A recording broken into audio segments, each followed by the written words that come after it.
إن الحمد لله نحمده ونستعينه من يهده الله فلا مضل له ومن يضلله فلا هادي له وأشهد أن لا إله إلا الله وحده لا شريك له وأشهد أن محمدا عبده ورسوله أما بعد. தொழுகையின் இறுதி அத்தஹியாத்தின் பிறகு நபி மீது ஸலவாத்து கூறவில்லை என்றால் அந்த தொழுகை ஏற்கப்பட மாட்டாது என்பது நபிக்கு பிறகு உருவாக்கப்பட்ட 4 மதுஹபிகளில் ஒன்றாகிய ஷாஃபிஈ மதுஹபின் நிலைப்பாடாகும். தொழுகையிலே இறுதி அத்தஹியாத்தின் பிறகு ஸலவாத்து கூறுவது நபி அவர்கள் கற்றுத்தந்த தொழுகை கிடையாது என்பதை நபியின் காலத்து இஸ்லாத்தை போதிக்கக்கூடிய இன்றைய ஜமாஅத்துல் முஸ்லிமீனாகிய நாம் தெளிவுபடுத்தி இருந்தோம். தவறுகள் இருந்தால் திருத்துவதற்கு ஆர்வப்படுகின்ற ஆலிம் ஒருவர் இது பற்றி பல கேள்விகளை தொடுத்திருக்கின்றார். ஷாஃபிஈ மதுஹபுடைய நிலைப்பாடு சரியாக இருக்கலாம் என்பதற்கு சில ஆதாரங்களில் இருந்து அவர் புரிந்து கொண்டதன் அடிப்படையில் இது பற்றிய விளக்கம் என்ன என்ற தெளிவை எம்மிடம் நண்பர் மூலமாக தொடுத்திருக்கின்றார். இறுதி அத்தஹியாத்தின் பிறகு நபி மீது ஸலவாத்து கூறுவது சஹீஹ் முஸ்லிமில் உள்ள ஹதீஸின்படி தொழுகையிலே உங்கள் மீது நாம் ஸலவாத்து கூறினால் எப்படி கூற வேண்டும் என்று நபித்தோழர் கேட்டது போன்று சஹீஹ் முஸ்லிமில் உள்ள ஒரு ஹதீஸை முன்வைத்து மதிப்பிற்குரிய இந்த ஆலிம் கேள்வி தொடுத்திருக்கின்றார். ஆனால் அந்த ஹதீஸிலே அப்படி கிடையாது. அதனை பின்னால் தெளிவுபடுத்துகின்றோம். எப்படியோ அந்த ஹதீஸிலே தொழுகையிலே உங்கள் மீது ஸலவாத்து கூறுவது எப்படி என்று நபித்தோழர் கேட்டது போன்று புரிந்த இந்த ஆலிம் சஹாபாக்களுடைய புரிதலின்படித்தானே நாம் நடக்க வேண்டும். ஏனென்றால் நபி மீது ஸலவாத்து கூறுவதை கடமையாக்கிய குர்ஆன் வசனம் இறங்கிய போது அந்த சஹாபாக்கள் தானே அன்றைய கால முஸ்லிம்களாக இருந்தார்கள் என்ற ஒரு நியாயத்தை கூறியிருக்கின்றார். ஆதாரமற்ற ஷாஃபிஈ மதுஹபுடைய நிலைப்பாட்டிற்கு ஒரு ஆதாரமாக இதனை அவர் நினைத்திருக்கின்றார். மற்றொரு அவர் புரிந்து கொண்ட ஆதாரத்தை விவரிக்கின்றார். இந்த ஹதீஸை பதிவு செய்த இமாம் முஸ்லிம் அவர்களும் இதற்கு இட்ட தலைப்பு பாபு ஸலாத்தி அலன் நபி ஸல்லல்லாஹு அலைஹி வஸல்லம் பஅத தஷஹுத், அத்தஹியாத்திற்கு பிறகு நபி மீது ஸலவாத்து கூற வேண்டும் என்ற அடிப்படையில் தான் அந்த தலைப்பும் இருக்கின்றதே என்று கேள்வி தொடுத்திருக்கின்றார். இந்த 2 புரிதலும் மிக பிழையானது. இந்த 2 தவறுகளில் சிறிய தவறை முதலிலே தெளிவுபடுத்தி விடுகின்றோம். சஹீஹ் முஸ்லிமை தொகுத்த இமாம் முஸ்லிம் அவர்கள் ஹிஜ்ரி 3ஆம் நூற்றாண்டிலே வாழ்ந்தவர்கள் என்பதை பெரும்பாலும் நீங்கள் அறிந்திருப்பீர்கள். நபியின் சஹீஹான ஹதீஸ்களை தொகுத்த இந்த இமாம் முஸ்லிம் அவர்களே ஹதீஸ் நூலுக்கு ஒவ்வொரு ஹதீஸ் தொகுதிகளுக்கும் அதற்குரிய தலைப்பை இட்டார்களா என்பது முதன்மை கேள்வியாகும். நாம் அறிந்த உண்மை என்னவென்றால் ஹதீஸ் நூலை தொகுத்த இமாம் முஸ்லிம் அவர்கள் தலைப்புகளை இடவில்லை. அப்படி என்றால் சஹீஹ் முஸ்லிமிலே ஹதீஸ்களுக்கு தலைப்பிட்டது யார்?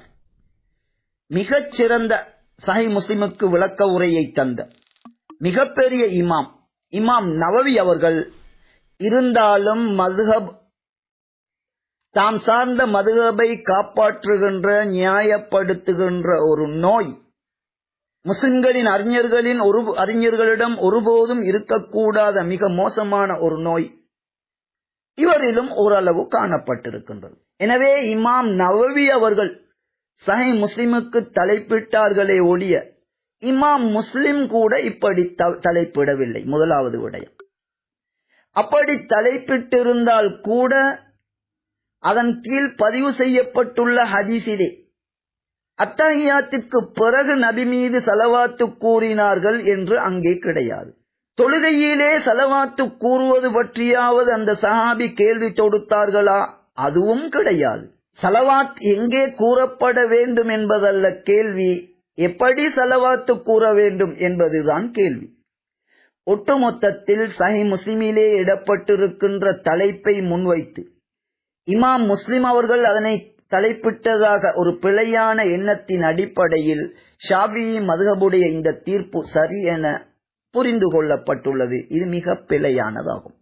அதே நேரத்தில் நாம் ஏற்கனவே தெளிவுபடுத்தியது போன்று சலாத் என்ற வார்த்தைக்கு 2 கருத்து இருக்கின்றது. 2 தொழுகை என்று இந்த தலைப்பிற்கு நீங்கள் கருத்து கொடுத்தால் கூட இந்த வசனம் எந்த விதத்திலும் பொருத்தமில்லாத குழப்பமான ஒரு வசனமாக மாறிவிடும். தலைப்பு எப்படி இருக்கின்றது? பாபு ஸலாத்தி அலன் நபி அலைஹி ஸலாத்து வஸலாம் பஅத தஷஹுத். தஷஹுத் என்ற அத்தஹியாத்திற்கு பிறகு நபி மீது ஸலவாத்து கூறுவது. சரி, நேரடியாக இல்லாவிட்டாலும் தஷஹுத் என்பது தொழுகையிலே அத்தஹியாத் கூறுவதை மட்டும்தான் குறிக்குமா? நிச்சயமாக இல்லை. இந்த தஷஹுத் என்ற வார்த்தை ஹதீஸ்களிலே உரைகளை ஆரம்பிக்கும் போது அல்லாஹ்வை புகழ்ந்து நபி அவர்கள் கூறிய அந்த வார்த்தைகளை கூறுவதை, இதனையும் ஹதீஸுடைய பரிபாஷையிலே தஷஹுத் என்று கூறப்படும். ஒட்டுமொத்தத்தில் இமாம் முஸ்லிம் தலைப்பிட்டதாக கருதுவது முதல் தவறு. அதன் கீழ் பதிவு செய்யப்பட்ட ஹதீஸ்களிலே அத்தஹியாத்தின் பிறகு ஸலவாத்து கூறப்பட வேண்டும் என்று இருக்கின்றதா என்றால் அதுவும் கிடையாது. இப்படி பல தவறுகள் காணப்படுகின்றன. இரண்டாவது முக்கிய தவறு, சஹாபாக்கள் எப்படி புரிந்து கொண்டார்களோ அப்படித்தான் நாம் புரிய வேண்டும். ஏனென்றால் நபியின் காலத்திலே நபி மீது ஸலவாத்து கூறும்படி அல்லாஹ் இறக்கிய கட்டளை இறக்கப்படும் போது அந்த சஹாபாக்கள் தான் உயிரோடு முஸ்லிம்களாக இருந்தார்கள் என்ற நியாயம் கூறப்பட்டுள்ளது.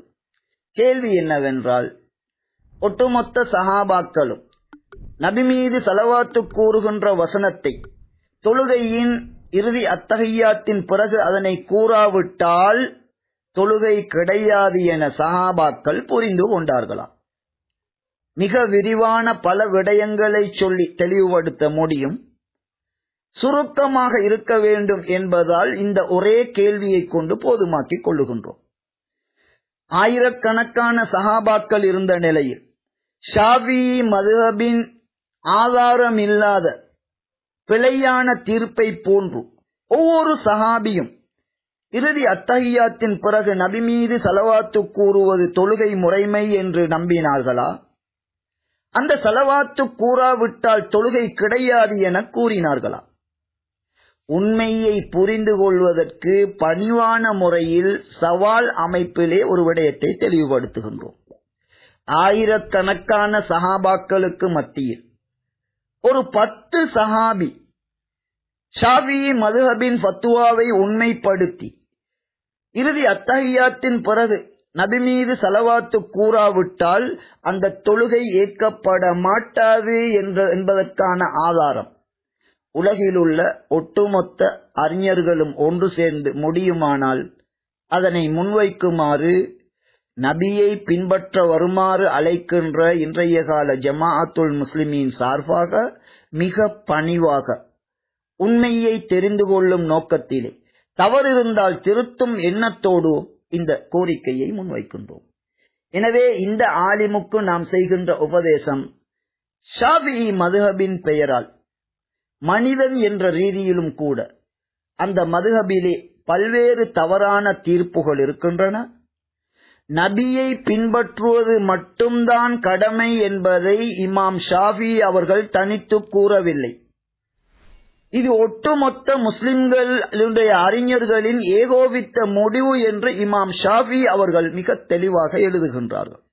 சஹீஹான ஹதீஸிற்கு முரணான விடயங்களை தூக்கி எறிய வேண்டும் என்று அவர்கள் கூறுகின்றார்கள்.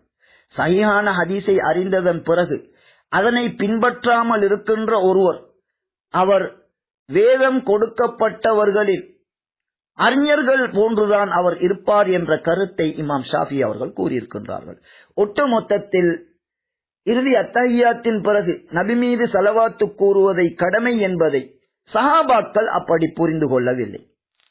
ஹதீஸுக்கு முரணாக அப்படி புரிதல் இருந்தால் கூட ஒரு முஸ்லிம் குர்ஆன் சுன்னாவை ஆழமாக விரிவாக தெளிவாக கற்று அதனை பின்பற்ற வேண்டுமே ஒழிய ஒரு சில நேரங்களில் ஒரு சில சஹாபிகள் குர்ஆன் வசனத்தை ஹதீஸை தப்பாக புரிந்து கொண்டதற்கு ஆதாரங்கள் இருக்கின்றன. எனவே சஹாபாக்களின் நம்பிக்கை குர்ஆன் சுன்னாவை பின்பற்ற வேண்டும் என்பதாக இருந்ததே ஒழிய சஹாபாக்களின் புரிதலை பின்பற்ற வேண்டும் என்ற நம்பிக்கை சஹாபாக்களிடமே இருக்கவில்லை. ஆதாரம் தேவை என்றால் சஹீஹ் புகாரியிலே 2178வது இலக்கத்தில் உள்ள சம்பவத்தை படித்துக் கொள்ளுங்கள்.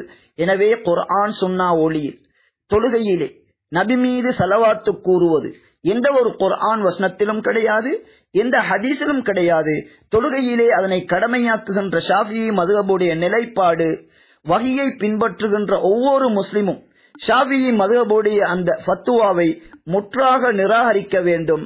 ஏனென்றால் அது வஹியிலிருந்து ஆதாரபூர்வமானது அல்ல.